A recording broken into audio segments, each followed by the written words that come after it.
Lhasa is the opened a bullet train line just last month, and unfortunately we were trying to start this live stream broadcast while we were on the train, but it was just not possible. The train is still here, so let the cameraman film a little bit for you. This is the new Fuxing bullet train. It's the first bullet train line for the Tibet Autonomous Region, and its arrival in this accommodate this track.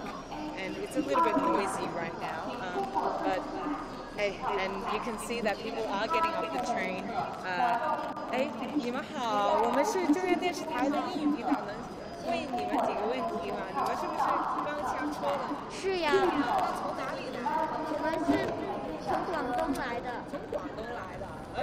从广东坐飞机吧？不是一直坐火车？我们从广东。到重庆，然后从重庆到西宁，从西宁再到拉萨，然后拉萨再到这里。I just asked him where they've come from. They've actually come from the other side of the country in Guangdong, flying first to Chongqing in central China, then to Xining in Qinghai, and then they've come by train and then by train over here. Firstly to Lhasa, then here to Ningshi. 那感觉怎么样啊？我就感觉还不错。还不错啊，这条线是新的吗？是上个月刚开。I just asked him if he knows that this line is new, and he says he does know, and that it just opened last month. 好，那谢谢啊。不客气，拜拜。谢谢。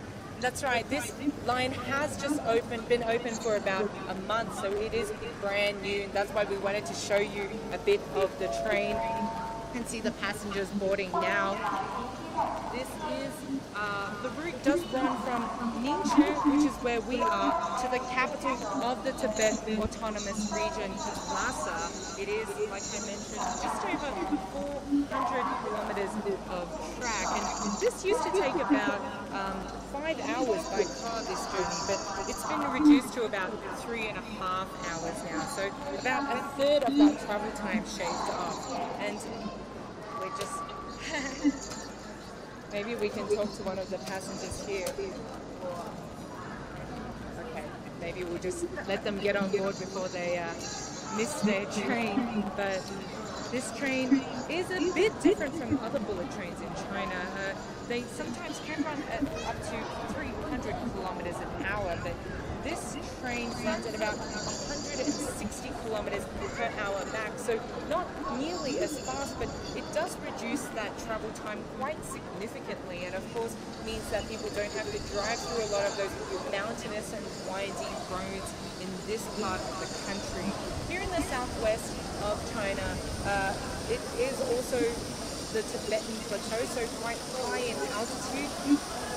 We know that 90% of this new train track is above 3,000 meters above sea level, so it is in altitude areas. Here in Ningshi, we are at around 3,000 kilometers above sea level, but further towards Lhasa in Shannan, it's already 3,400, 3,500 when we get to Lhasa. So we did get an on-board demonstration earlier, which we couldn't live broadcast to you, but of the service personnel being able to administer oxygen to those passengers who are feeling those symptoms of altitude, like nausea, dizziness.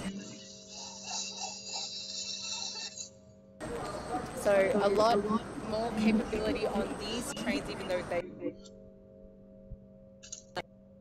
trains. So just watching now as the passengers board. Many of them mightn't have time to speak to us because they are rushing to get on board this train. There are 3 trains that run per day from Ningshi to Lhasa. So I guess if they miss this one, they might have to wait until tomorrow. let me tell you a little bit more about some of the difficulties in building this new train line. I mentioned it took 6 years to complete, just over 400 kilometers of track.